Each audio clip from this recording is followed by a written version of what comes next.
Narwhal. We're at Narwhal Gallery. Junction. In the Junction in Toronto. It's our 4th show with Narwhal Magic Pony. We've been showing with them for 9 years. 9 years now. Yeah. And I think it's our best show, right? It's more, I like it. Complete, yeah. And I guess this piece is pretty emblematic of the show. It's just sort of about our feeling of not being connected with nature and the natural world, and a concern with animals disappearing from the planet and stuff. It's very like an eco-friendly message. But yeah, this piece in particular, well, each one I guess it approaches that theme from like whatever that particular animal's story is, and in this case, sea otters were really prevalent all the way up and down the coast of the Pacific, North America, from Mexico to Alaska before white man came.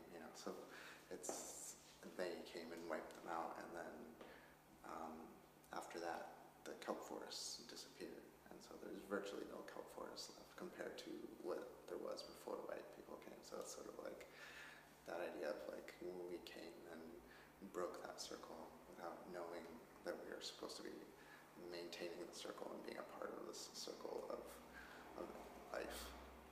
Like the animals all, they do their part, and they just go about life, and they fit in, whereas we always come in and try to like dominate everywhere we go and to subdue nature and to like take control of it. And so that's just the idea that's been kind of haunting us, and that each person is sort of like has this like sense of something missing because we're not part of that circle anymore, not in our place. So there's also like just a few strands of kelp left.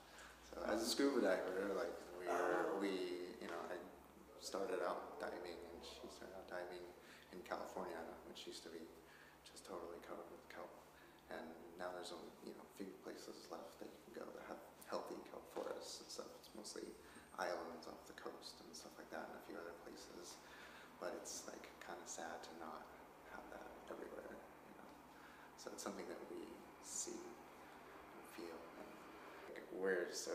The way that we are all living, it's like we've become so disconnected from the universe and from nature that we don't understand what it's trying to say. And so the rainbow, it's an idea that there's subtle ways that the universe is trying to talk to us, and we can see it, but we don't understand it. And so we have all these works that are, having the rainbow being wrapped around these animals. Most of the animals in the show are all endangered animals. So sort of connecting that idea of us not being able to understand what we're supposed to be doing.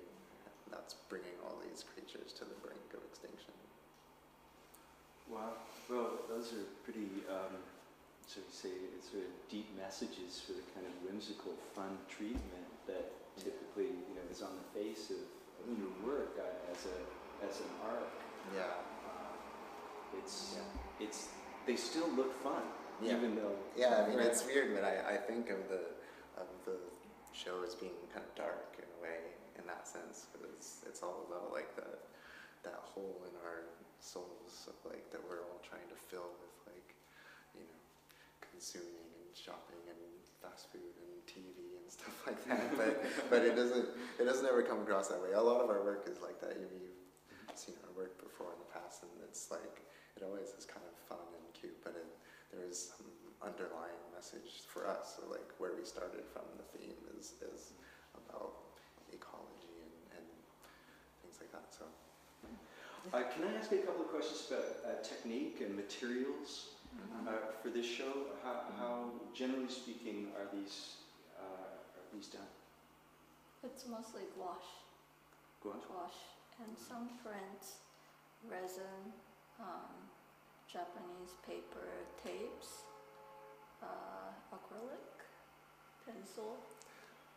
We were kind paper. of in ceramics. We got in and Ceramics, started yeah, making ceramic clay. sculptures. We really were kind of dedicated with the show to like trying new techniques and stuff. So we've used gouache in the past, of course, and pencil in the past, but then there's also pieces that are totally new materials and techniques for us, and like having sculptures in the show is also a totally new process for us.